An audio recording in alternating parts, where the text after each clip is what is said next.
लूका 23 उसकी 12वीं पंक्ति में लिखा है, उसी दिन पिलातुस और हेरोदेस मित्र हो गए। इससे पहले वे एक दूसरे के बैरी थे। अगर हम लूका 23 को पूरा पढ़ते हैं तो उसमें लिखा हुआ है कि जब यीशु मसीह पिलातुस के पास भेजा गया तो पिलातुस ने यीशु से कहा कि क्या तुम यहूदा का राजा है? तो यीशु ने कहा कि तूने आप ही कह दिया। पर लोगों ने उस पर बहुत दोष लगाया और लोगों ने कहा कि ये तो गलील से लेकर सारे यहूदियों में उपदेश देकर लोगों को भरमाता है।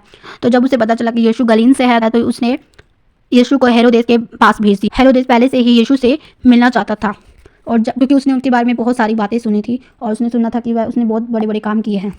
तो हेरोदेस जब उससे मिला तो उसने सवाल किया, पर यीशु ने एक भी शब्द उसके सामने ना बोला। उस पर वह गुस्सा हुआ और उसका मजाक उड़ाया, ठट्ठा उड़ाया और उसे पिलातुस के पास वापस भेज दिया। और इसी बीच पिलातुस और हेरोदेस एक दूसरे के मित्र बने। आगे हम बाइबल की खोई हुई पुस्तक लेटर ऑफ हेरोद एंड पिलातुस में देखते हैं।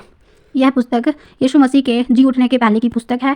इस पुस्तक को बाइबल में इसलिए शामिल नहीं किया गया क्योंकि अगर बाइबल की जितनी खोई हुई पुस्तक अगर बाइबल में एक एक करके लिखे जाते तो सचमुच ये जो लिखे जाते वे संसार में भी ना समाते। एक सच्चे विश्वासी को बाइबल की पूरी जानकारी होनी चाहिए। अगर आप इस खोई हुई पुस्तक का अध्ययन करना चाहते हैं तो हमारे चैनल को सब्सक्राइब कर ले। हेरोदेस पिलातुस को पत्र लिखते हुए कहता है कि मैं बड़ी चिंता में हूँ। मैं ये बातें तुझे इसलिए लिखता हूँ कि तू उन्हें सुनकर मेरे लिए खेदित हो, क्योंकि मेरी बेटी हेरोदियस जो मुझे प्रिय है पानी के एक पुल पर खेल रही थी जिस पर बर्फ थी, वह उसके नीचे टूट गया और उसका सारा शरीर नीचे चला गया और उसका सिर कट गया और उसकी सतह पर रह गई बर्फ। जब मरकुस अध्याय 6 और 14वीं पंक्ति से पढ़ते हैं तो उसमें लिखा है कि जब हेरोदेस का जन्म देने आया तो उसने प्रधानों, सेनापति, बड़े बड़े लोगों को भोज किया। तो हेरोदेस की बेटी भीतर आई और नाच कर हेरोदेस को उसके साथ बैठने वालों को प्रश्न किया। तब राजा ने लड़की से कहा, तू जो चाहे मुझसे मांग, मैं तुझे दूंगा, यहाँ तक कि आधा राज्य भी दे दूंगा। जब हेरोदेस की बेटी ने यह सुना तो उसने अपने माता से पूछा कि मैं क्या मांगूं? तो उसकी माता ने कहा, तू यूहन्ना बपतिस्मा देने वाले का सिर मांग ले। तो अपने माता के कहने पर उसने यूहन्ना बपतिस्मा देने वाले का सिर मांगा। अपनी बेटी के कहने पर राजा ने यूहन्ना बपतिस्मा देने वाले का सिर काट डाला क्योंकि उसने अपनी बेटी को शपथ दिया था। तो जैसा ही उसने उसका सिर मांगा, देखो आज उसका सिर भी कट गया।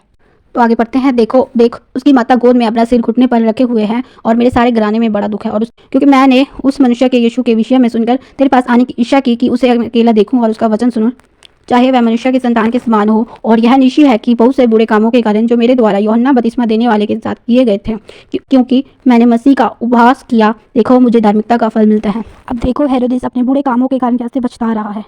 मेरा पुत्र एजबोनियस भी मृत्यु की घड़ी की पीड़ा में है और मैं भी कलेश में और बड़ी परीक्षा में हूँ और बड़े संकट में हूँ, क्योंकि मैंने जल से बपतिस्मा देने वाले को जो यूहन्ना था सताया था। इसलिए मेरे भाई परमेश्वर के निर्णय धर्मी हैं और मेरी पत्नी फिर से अपनी बेटी के सारे दुख के कारण अपनी बाईं आंख से अंधी हो गई, क्योंकि हमने चाहा कि धर्म की आंखों को अंधी कर दूं। दुष्टों को शांति नहीं मिलती, यहोवा की यह वाणी है। अब मिलते क्योंकि याजकों और व्यवस्था के लिखने वालों पर अब से बड़ा क्लेश आ पड़ा है, क्योंकि उन्होंने तुझे उस धर्मी को सौंप दिया है। इसलिए दुनिया की समाप्ति है। प्रकाश के बच्चों को बाहर कर दिया जाएगा, निकाल दिया जाएगा, क्योंकि उन्होंने उन बातों पर ध्यान नहीं दिया जो प्रभु और उसके पुत्र के विषय में कही जाती थी। इस प्रकाश के बच्चे यहूदियों को कहा जाता था। इसलिए अपनी कमर कस लो और तुम अपनी पत्नी समेत रात दिन यीशु को स्मरण करके धर्म को ग्रहण करो। फिर वह पिलातुस को समझा रहा है कि तू समझ जा, तो यीशु मसीह का स्मरण करते रह और धर्म का काम कर, क्योंकि वह परमेश्वर की अद्भुत सच्चाई को जान चुका था। और राज्य तुम अन्य जातों का होगा, क्योंकि हम लोगों ने धर्मी का उपहास किया। अब हे पिलातुस, यदि हमारे मांगने का स्थान है, क्योंकि हम एक समय में शक्ति में थे, उस समय में वो दोनों बहुत ही देश के शक्तिशाली अधिकारी और राजा थे, तो मेरे घराने को सावधानी से मिट्टी देना।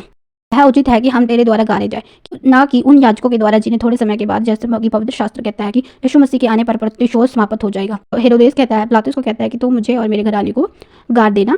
मैं नहीं चाहता कि कोई याजक या कोई उसे गाड़े। अपनी पत्नी प्रकला के साथ अच्छा बर्ताव कर।